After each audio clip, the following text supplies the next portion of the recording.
Hello, hello, Crossroads Witches and other interested magical beings. I am so happy to be here today because I'm going to be talking about my favorite time of the year, the season of the dead, and giving you 5 ways that you can get in touch with, celebrate, what am I going to do, what fun activities for the season of the dead. And the first thing I want to talk about is right now the veils are at their thinnest, all right? Meaning that communication, spirit communication is basically wide open. So one of the easiest things that we can do is a daily card pull. Ooh, the sun. That's a good card, y'all. And I will set my card out for the day, all right? And you know how that is, something to think about, something to work with. And oftentimes I put the card up on my altar for the dead as well, you know. But divination is really, this is the time to do it, witches. That's what I'm saying. All right, next thing I want to talk about is mugwort.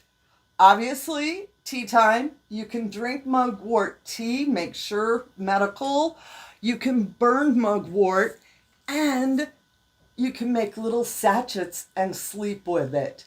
Mugwort is really great for helping you to connect to those prophetic dreams, to have those surreal moments, to help open up communication with spirit folk, all right?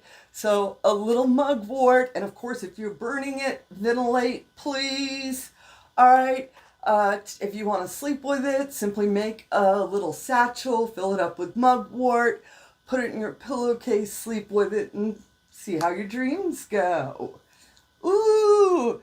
Next thing I want to talk about is connecting to the dirt you're standing on right now and learning local history. All right, there are some good books out too.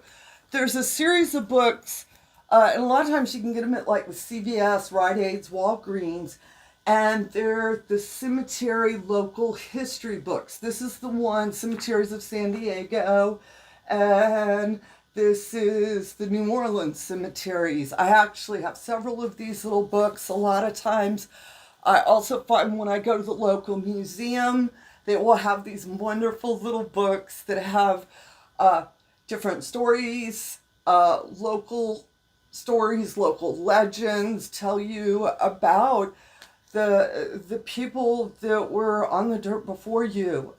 All right, you're quite literally at some point standing on them. So connect with them, honor them, get to know your dirt, your local history, and of course get to know the indigenous history that precedes, all right? And making sure that in some way you honor that as well.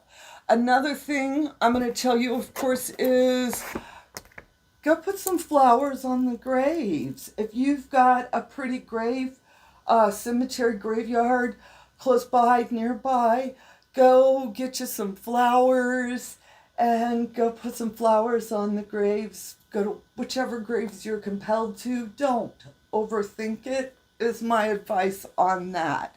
And if you're able, have a lunch with the dead. Get you a picnic basket, all right, a nice blanket. Go out, sit under a beautiful tree in the cemetery, and have a nice afternoon lunch with the dead.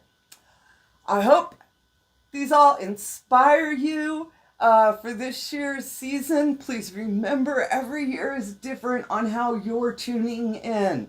All right? So that whole take a couple of deep breaths, go inside yourself, and how are you feeling about this season of the dead? This is about connecting with our ancestors, spirit guides, entities, deities, as we, this is about connecting with divinity right now as you know it. All right?